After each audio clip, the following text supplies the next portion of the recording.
comparativo entre la realidad económica china y la mexicana arroja un contraste en dos sentidos. En primer lugar, el tamaño de la economía china, con un PIB nominal que asciende prácticamente a los 6 billones de dólares, la convierte en un gigante frente a México, que tiene un PIB que apenas supera el billón de dólares. Por otra parte, mientras que China tiene un PIB per cápita de apenas 3,000 dólares, ese mismo indicador en el caso mexicano alcanza más de 15,000 dólares. A pesar del TLC y todos los otros TLC con América del Norte, los que tenemos con países centroamericanos, con Europa, con el mismo Japón, economías muy grandes, ya es el segundo socio comercial de México, la República Popular China. Así es. Y siento yo, tú lo debes resentir peor todavía siendo un especialista, en que la atención mexicana en lo chino está como muy lejana todavía, no está, va creciendo, me doy cuenta que, pero todavía no estamos como, digamos, en una estrategia, una reflexión con relación a ese importantísimo país. Sí, es muy curioso la relación sino-mexicana porque es como cíclica. Cuando se establecen relaciones diplomáticas con la República Popular, en febrero de 1972, hubo un gran interés en el público mexicano, porque era pues la apertura novedad, de China sí, comunista. con Estados Unidos. Y para China, México fue un país clave.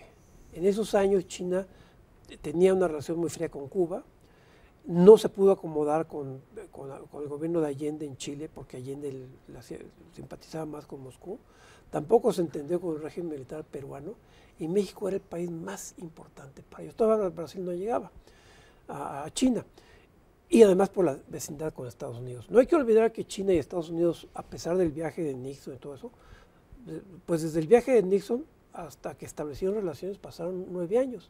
Fue Carter el que estableció relaciones diplomáticas por el problema de Taiwán. Entonces, en ese periodo, los chinos consideraban a México políticamente como una pieza estratégica. El representante que me tocó, suerte ser a mí, de México en China, gozaba de un gran... nos consideraban como muy importantes. Yo tenía acceso a China Online, yo veía dirigentes políticos que no veían los europeos, excepto Francia. Entonces, ese momento político, de importancia política, cuando China no se abría económicamente, pasa. Yo dejé China en el 75, cuando volví en los 80 estaba la apertura comercial, ya estaba Brasil ahí, y en México era la década de la crisis, de la recesión. Entonces no hubo manera de estructurar una estrategia comercial. Y en los 90 México se mete... O sea, ¿quieres decir que esos años en que fuimos tan importantes, si quieres hasta por exclusión, sí, no los aprovechamos? No, pero tampoco, pero los chinos no estaban abiertos. No eran lo que no son eran hoy. La economía. Sin embargo, ellos compraron cosas que no compraron otra gente. Y ahí más o menos simbólicamente les vendimos semillas mejoradas de trigo, les vendimos sobre todo roca fosfórica, y le vendimos, creo que está algodón todavía en esa época, ¿no? Pero lo que quisiéramos nos daban, excepto lo comercial, pues no estaban abiertos. Todavía vivía Mao. Mao tenía una política económica casi autárquica, casi, sí, no totalmente. Entonces, en los 80, bueno, cuando los chinos están en plena apertura, México está en el gran proceso, sobre todo de 83 digamos, a 88, de inflación acelerada, no estancamiento, la economía mexicana estuvo en cero. Y cuando recuperamos, México en lo internacional económico se mete al proceso de integración con Estados Unidos, y esa década última del siglo XX, México era un gran exportador de textiles y sobre todo el mercado de América del Norte. Y China no contó para nosotros. Ya en el siglo actual, cuando empezamos a perder la dinámica, nos dimos cuenta el terreno, bueno, no sé si todos nos dimos cuenta, pero algunos nos dimos cuenta que habíamos perdido terreno en no estructurar una política comercial aprovechando la cercanía política con China. A pesar de que en estos últimos años hubo descuido mexicano y a pesar de que incluso hubo divergencias políticas en pequeños detalles que pueden ser importantes. Sí, lo de la OMC, por ejemplo. A pesar de eso, todavía yo creo que no es falso que los chinos siguen diciendo que México es para ellos un país importante. No hay que olvidar que, por ejemplo, aquí vino el actual presidente y dirigente del partido, vino cuando era un funcionario, no menor, un funcionario alto, pero nadie sabía que iba a ser presidente de China, ni jefe del Partido Comunista, vino a estudiar las maquiladoras de la frontera norte de México. Y los chinos importaron de México la idea de las maquiladoras y las mejoraron. No, las hicieron, las rebasaron, hicieron grandes, ¿no? Entonces, tenemos pero que aprovechar eso.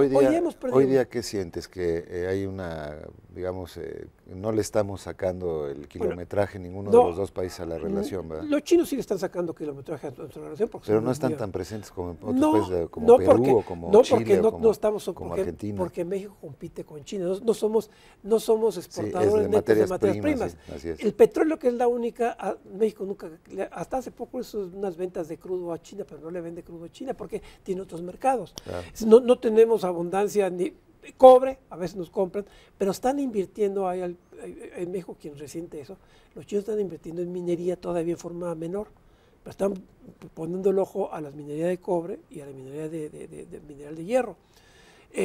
Ellos están, y tan están que pues son comercialmente tienen un enorme superávit con nosotros. Y el juego con Estados Unidos, México, ese es el otro, es a donde yo iba. Sin saberlo nosotros, sin haberlo previsto, si uno ve las cifras comerciales brutas entre México, China, Estados Unidos, resulta que, digamos, México tiene un superávit comercial con Estados Unidos constante. El del año pasado fue como de casi 90,000 millones de dólares. Sin ese superávit no sé qué haríamos. Bueno, China tiene un superávit como de 270,000 con Estados Unidos. Nuestro déficit, por otro lado, con China, más Japón, más Corea del Sur, es casi 90,000 millones de dólares. Lo que ganamos con Estados Unidos lo perdemos con los asiáticos. No necesariamente implica, pero no es ganar, pero hay una parte, es que hay una parte importante de lo que le compramos a China que de una manera u otra nos permite exportarle más a Estados Unidos. Así es. Eso hay que hacerlo explícito. Hay varios intentos, el intento de un gran corredor de comunicación entre la costa del Pacífico de México, desde Lázaro Cárdenas hasta San Diego, o más allá hasta San Francisco, en donde los mexicanos pongan una infraestructura viable para que lleguen las exportaciones de China a Estados Unidos y para que los chinos saquen sus importaciones de Estados Unidos, porque están saturados los puertos del Pacífico norteamericano. Así es, ¿no? Están saturados. Vendría alivio en algún lado, en Baja California sobre todo. Los canadienses están intentando con grandes desventajas geográficas, porque son puertos de aguas frías. Y los mexicanos vamos a empezar, los canadienses ya tienen 4 años trabajando en eso.